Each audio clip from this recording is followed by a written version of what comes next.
आज दुनिया भर में हर इंसान एक ही बात कह रहा है, समय पता ही नहीं चलता, दिन कब निकल जाता है समझ ही नहीं आता।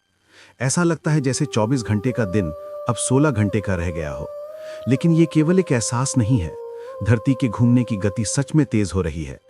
वैज्ञानिकों ने पिछले कुछ वर्षों में ऐसे कई रिकॉर्ड दर्ज किए हैं जहां पृथ्वी ने 24 घंटे से भी थोड़ा तेज घूमकर दिन को छोटा कर दिया। लेकिन आश्चर्यजनक बात यह है कि अच्युतानंद दास ने भविष्य मालिका में यह भविष्यवाणी बहुत पहले लिख दी थी कि कलयुग के अंतिम चरण में समय की गति बढ़ेगी और मनुष्य को लगेगा कि समय भाग रहा है। उन्होंने कहा था कि जब समय थमने के बजाय दौड़ने लगे तब धरती रूपांतरण के द्वार पर होती है। 2026 से 2032 का कालचक्र इसी बदलाव का केंद्र बताया गया है।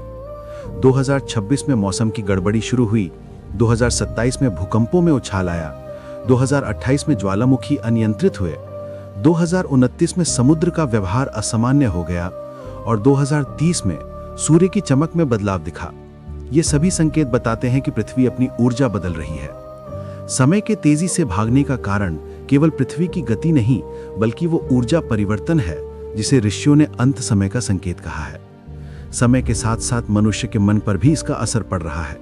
लोग बेचैन हैं, तनाव में हैं, निर्णय लेने में कठिनाई हो रही है, दिमाग थक रहा है और रिश्ते टूट रहे हैं। ये वही है जो भविष्य मालिका में अदृश्य प्रलय कहा गया है, एक ऐसा परिवर्तन जो बाहर कम और अंदर ज्यादा होता है। कहा गया है कि जब मनुष्य समय की रफ्तार पकड़ नहीं पाएगा तब वह भय, भ्रम और अराजकता में घिर जाएगा। और ये सब उसी चरण का हिस्सा है जब पुराना युग खत्म होता है और नया युग जन्म लेता है। इसलिए ये समय दुनिया का अंत नहीं, समय का अंत है। पुरानी ऊर्जा का अंत हो रहा है, नया काल आने की तैयारी कर रहा है। लेकिन इस पूरे परिवर्तन में सुरक्षित वही रहेगा जो भीतर स्थिर रहेगा। अच्युतानंद दास ने समाधान भी बताया कि जब समय तेज हो जाए और मन डगमगा जाए तब नाम ही तुम्हें संभालेगा।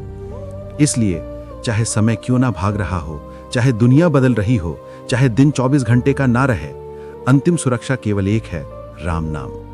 यही वो शक्ति है जो हर युग के बदलाव में मनुष्य को बचाती है, संभालती है और पार लगाती है।